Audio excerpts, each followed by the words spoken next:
Au Soudan, cette reconquête marque un tournant majeur dans le conflit qui déchire le pays depuis avril 2023, opposant le chef de l'armée loyaliste Abdel Fattah al-Burhan à son ancien adjoint et commandant des FSR Mohamed Hamdan Daglo.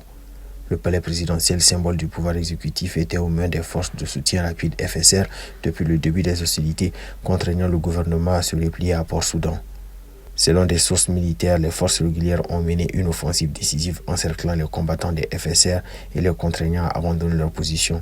Des images diffusées sur les réseaux sociaux montrent des soldats de l'armée célébrant leur victoire à l'intérieur du palais, bien que l'édifice ait subi des dommages importants en raison de combats intenses. Malgré cette avancée significative, la situation reste volatile. Les FSR conservent le contrôle de vastes zones dans l'ouest du pays, notamment au Darfour et dans le sud de Khartoum. Des affrontements sporadiques se poursuivent et les civils continuent de subir les conséquences d'une crise humanitaire sans précédent, marquée par des déplacements massifs de population et une insécurité alimentaire croissante.